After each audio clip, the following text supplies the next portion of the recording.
विश्वासम्मा कुरु निश्चल शिवम् अस्य निश्चलत्वेन कृष्टोऽहम् अयमेव मार्गम् इति अमन्येऽहम् अवगतो अधुना अयमेव अन्त्यम् न हि शिवस्नेह न तु Shiv. Love has become a relevant thing in human life only because human emotion is a strong aspect of being human being.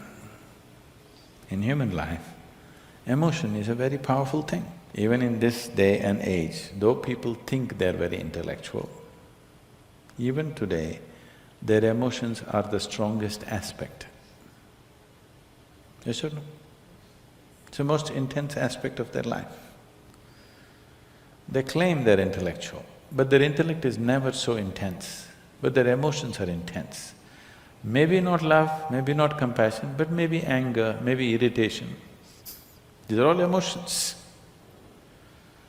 So emotion is a very important aspect of being human. Now we're only talking about what type of emotion do you want to have? Now do you have a mind? Do you have a mind? Yes. Would you want it to be sharp or dull? Huh? Why? It works better that way, isn't it? Similarly, if you have emotions, do you want to have sweet emotions or bitter emotions? Sweet emotions, it works better that way, isn't it? So love means just that. You have transformed your emotions into sweetness.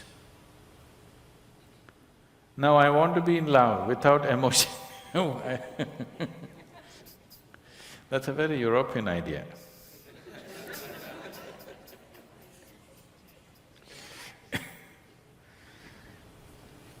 Love is an emotion.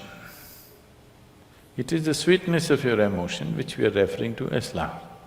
If the same emotion becomes bitter, we call it hate.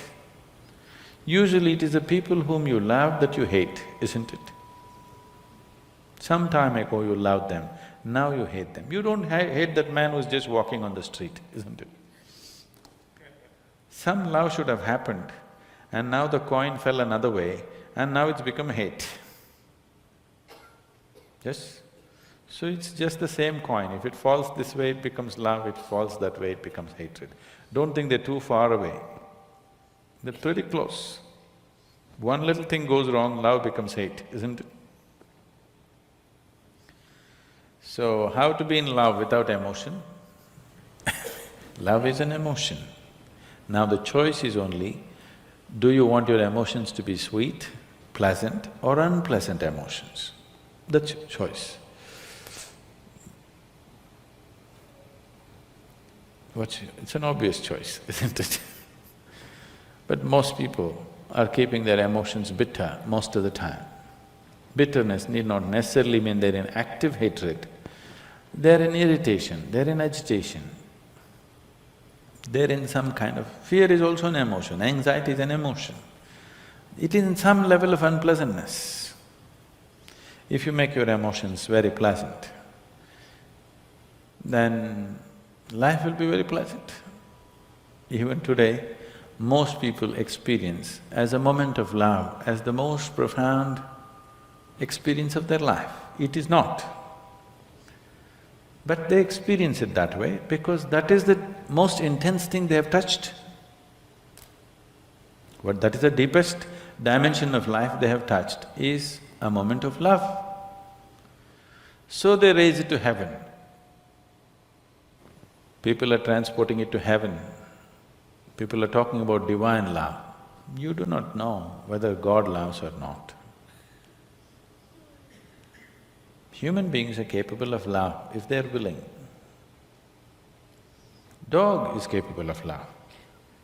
When human beings fail you, you get yourself a dog.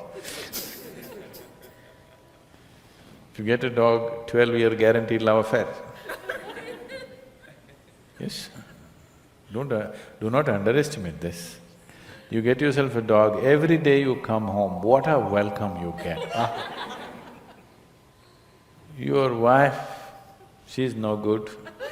one day, she's one way. Your children, they're not interested whether you come home or go. But your dog, every day, what an excited welcome he gives you. Nobody's capable of this, isn't it? Every day, without fail. He'll never show disinterest in you. He's such a boost for you, you know. Dog is love, for sure. Maybe it's just a spelling mistake. You know, typos can happen.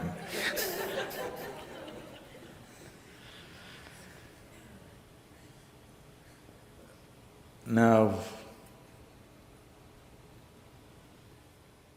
if you made yourself in such a way, nobody around you can love you, then the only succor you have is somebody must love you long distance from there. It's an unfortunate way to live. God loves you, it's the most unfortunate way to live. That means you made yourself in such a way nobody can even look at you. If people around you cannot help loving you, that's a nice way to be, isn't it? You may not be great, maybe at least you're cute.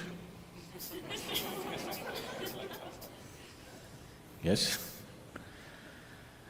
So, in yoga, we don't look at anything as love, hate, happiness, misery, we don't look at it that way. We just look at it this way. Do you want to be pleasant or unpleasant? If you become pleasant in your body, we call it health. If you become very pleasant, we call it pleasure. If your mind becomes pleasant, we call it peace. If it becomes very pleasant, we call it joy. If your emotions become pleasant, we call it love. If it becomes very pleasant, we call it compassion. If your very life energies become pleasant, we call this bliss. If it becomes very pleasant, we call it ecstasy. If your surroundings become pleasant, we call it success. So, the other names that you give are just leading to confusion. Should I be loving? You don't have to be loving. Just be pleasant in your body, pleasant in your mind, pleasant in your emotions, pleasant in your energies, you will be a wonderful being. If your emotions are pleasant, if somebody comes here, you can share that pleasantness with them. If your emotions are unpleasant, for sure you share that with people, isn't it? Yes or no? So you cannot do something that you are not. If this is feeling pleasant now, it will naturally be pleasant to everything. If this is feeling unpleasant right now, it will be nasty to everything. So instead of seeing how to make this pleasant, you want to be pleasant to somebody. That is being loving. You don't have to be loving. If everything within you has become pleasant, whatever is needed in that moment, you will do. If you need to say pleasant things, you'll say that. If you need to say some hard things, you'll say that. But without any unpleasantness in you, that's important, isn't it? If you'll have to fight a war, you'll fight it without any unpleasantness in you, that's important.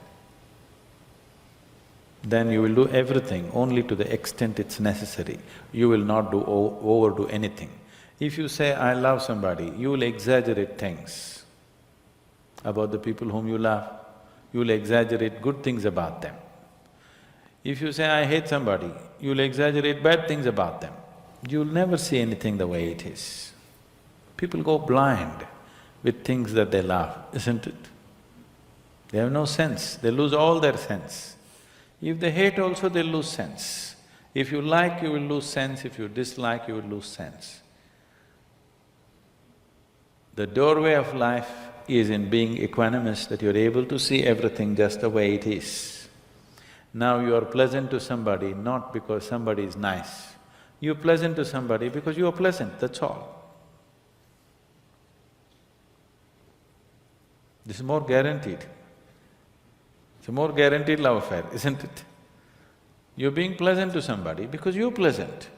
If I'm being pleasant to you because you are nice, tomorrow if you're not so nice, something else will happen, isn't it? If you mortgage your pleasantness to something outside of you being pleasant or unpleasant is only by chance. Keeping this one pleasant is your business. If this one is pleasant, with whatever it interacts, it will generate pleasantness. Now you have not managed to make this pleasant, you're trying to be pleasant to somebody. And that is subject to so many things. If you have to be pleasant, they have to be fixed the way you want them. And that's not possible. Nobody can be fixed the way you want them. You're not able to do that even with one person, isn't it? You cannot even fix one person the way you want them, forget about the whole world. The more you try this, the more bitterness and unpleasantness will happen. That is why in the so-called most intimate relationships, maximum amount of unpleasantness happens. So this is because you're trying to do something that you're not. You're trying to be loving when you're not pleasant. When you're feeling bitter, you try to be loving and see it'll destroy you, isn't it? Yes or no? You tried all these things, isn't it? It's destructive. When you're feeling pleasant, it is effortless. So, you just have to look at why is it you being pleasant or unpleasant is mortgaged to external situations. If everybody around me is unpleasant, how can I be pleasant? Especially if everybody around you is unpleasant, it's all the more important that you're pleasant, isn't it? Yes or no? If everybody around you is in a mess, is it not all the more important that you're pleasant? If everybody around you is unhealthy, is it not very important that at least you're healthy, even if you want to take care of them? Is there any logic to everybody is unhealthy, so let me also get sick? What is the logic behind this? So if people around you are unpleasant, it becomes even more important that you're pleasant.